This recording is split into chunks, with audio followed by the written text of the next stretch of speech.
अमरीजी, तुम्ही जे सांगताय ते ऐकताना थक्क व्हायला होतंय. जितकं काम तुम्ही शिरपूरमध्ये केलंय. तुम्ही स्वतः आमदार होते त्यामुळे राजकीय इच्छाशक्ती होतीच.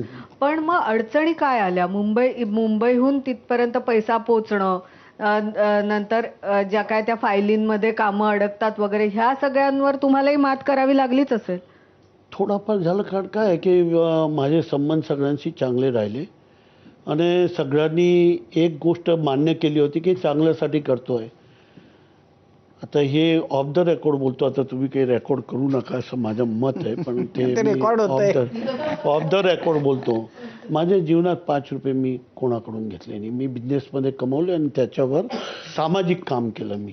त्यामुळे प्रत्येक मिनिस्टर असो, कोणी असो, आज बी CM असो, ते सगळ्यांनी मला सामाजिक काममध्ये फार मदत केली आणि त्यामुळे माझं काम वाढत गेलं. बिझनेसमधून मी इन्व्हेस्टमेंट केलं, मी पैसे दिले, मी मोठा इन्फ्रास्ट्रक्चर तयार केलेला. आज माझ्याकडे करीबन 15-16 पॉकलेन आहे स्वतःचे, 20-25 गाड्या आहे, ते 25-25 टनची आहे आणि ते आम्ही स्वतः 10 लाख रुपयाचं धरण असलं तर आम्ही 10-1 लाख रुपये आम्ही टाकतो आणि त्याला मोठं धरण करतो आणि त्याच्यामध्ये हे सगळी जे पैसे आहे ते आम्ही वेगवेगळे धोरणमधून पैसे देतो आणि हे सगळे धरण उभे केले.